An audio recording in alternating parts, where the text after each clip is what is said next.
सामने आ रहे जेडीयू अब तक जो रुझान सामने आया उसमें सबसे बड़ी पार्टी बनकर सामने आ रही है जेडीयू। और इलेक्शन कमीशन ने 175 सीटों के रुझान जारी कर दिए हैं और जिसमें जेडीयू सबसे बड़ी पार्टी बनकर उभरी है। 50 पर बीजेपी, 58 सीटों पर जेडीयू।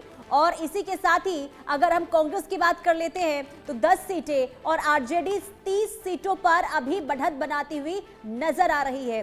तो लगातार देखिए जो अभी तक रुझान सामने आए हैं उससे ये सामने आ रहा है कि जेडीयू जो है वो सबसे बड़ी पार्टी बनकर उभर रही है। हालांकि बीजेपी दूसरे नंबर पर और तीसरे नंबर पर इस वक्त आरजेडी नजर आ रही है। हालांकि 10 बज चुके हैं और कहा यह जा रहा है कि आंकड़ों में बिल्कुल अपूर्णता, जिस तरीके से आपने जिक्र किया और इस बीच ये मैप निकलकर सामने आ, देख सकते हैं किस तरीके से एनडीए बढ़त बनाए हुए, आरजेडी बढ़त बनाए हुए यहां नजर आ रही है। आप देख सकते हैं कि ये बिहार का मैप है और जो एनडीए है वो किस तरीके से जो है वो पूरा आगे निकले हुए नजर आ रही है। जो भगवा रंग है उसमें आप देख सकते हैं एनडीए किस तरीके से बढ़त बनाए हुए नजर आ रही है। और ये हरा रंग जो है वो महागठबंधन का, देख सकते हैं कि महागठबंधन एनडीए लगभग बराबर इस वक्त जो है बढ़त बनाए हुए नजर आ रहे हैं। और कुछ अन्य घटक दलों को लेकर बात करें वो भी यहाँ पर नजर बनाए किस तरीके से बढ़त बनाए हुए नजर आ रहे हैं कुछ सीटों पर, कुछ हिस्सों पर। तो ये बिहार का मैप है, आप इस मैप को देखकर समझ सकते हैं कि जो रुझान निकलकर सामने आया उस रुझान के अनुसार किस तरीके से एनडीए लगातार बढ़त बनाए हुए है। पुनीता, बिल्कुल। और देखिए इससे ये समझ आ रहा है अभिषेक कि कांटे की टक्कर का मुकाबला अभी देखने को मिल रहा है।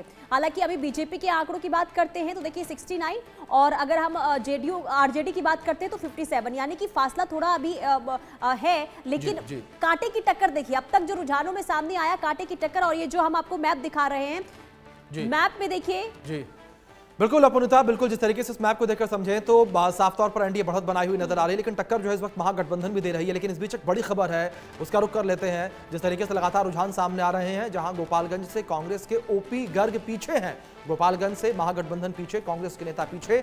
ये अपडेट सामने आई है, बीजेपी के सुभाष सिंह आगे चल रहे हैं। तो ये बड़ी खबर निकलकर सामने आई है और नतीजों के बीच रुझान जिस तरीके से सामने आ रहे हैं।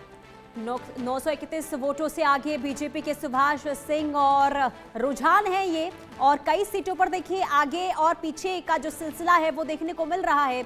और गोपालगंज से कांग्रेस अभी पीछे चल रहे हैं और बीजेपी के सुभाष सिंह आगे चल रहे हैं। यानी कि देखिए यहाँ पर मुकाबला काफी दिलचस्प हो चला है, काफी दिलचस्प। और देखना यही होगा, देखिए फासला नहीं है ज्यादा, 931 वोटों से आगे है बीजेपी के कैंडिडेट। हालांकि 900 ज्यादा लंबा फासला